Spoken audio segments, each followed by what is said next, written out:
जी बिल्कुल, क़ौमी आज़ादी जो 73 सालियानो दिहाड़ो अॼु क़ौमी जोश ऐं जज़्बे सां मल्हाए पियो। हिन वक़्तु असीं फिशरीज़ में मौजूदु आहियूं। असां सां गॾु फिशरमैन कोऑपरेटिव सोसाइटी जा चेयरमैन अब्दुल बर मौजूदु आहिनि। पाण ॻाल्हायूं था त हर साल जीअं हिन साल जेका परचम कुशाई बि कई वई आहे, ख़ासि करे असीं हीउ ॾिहाड़ो जेको ॿधीअ जो ॾिहाड़ो त मल्हाईंदा आहियूं, पर हाणे उन ॾिहाड़े खे असीं कश्मीरी भाइरनि सां गॾु मल्हायूं पिया। अचो त पाण अब्दुल बर सां ॻाल्हि ॿोल कयूं। हर साल आज़ादी सेलिब्रेट करते हैं और लेकिन चूंकि आपने देखा कि एक साल हो गया कश्मीरी भाइयों के साथ, जो पहले तो जब से ये आज़ाद हुआ है पाकिस्तान, जब से ही कश्मीर जो है वो जुल्म सितम का शिकार था।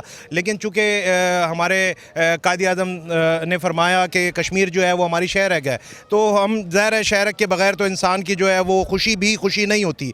तो हम अपनी खुशी में, हमारी आज आज़ादी का दिन ज़रूर है, हम आज़ाद हैं, लेकिन हम तकलीफ़ में हैं कि हमारे कश्मीरी भाई जो है वो कैद हैं। तो हमारी ये ख्वाहिश है, तमाम पाकिस्तानियों की ख्वाहिश है, बशमूल जितने हमारे माहीगीर बरादरी है। देखें आज आप जैसा आपने बताया कि जी हम हर साल कश्मीरियों के लिए सेलिब्रेट करते हैं, हमने बाकायदा कश्मीर कैंपेन हमने स्टार्ट कर रखी है। बिल्कुल अब्दुल बर सां जेके ॻाल्हि ॿोल कईसूं उन जो चवणु आहे त हीउ ॾिहाड़ो जोश ऐं जज़्बे सां मल्हायूं था पिया, पर हिन ॾिहाड़े ते हू पंहिंजे कश्मीरी भाइरनि सां ॿधीअ तौर बि उन्हनि सां गॾु आहिनि। जी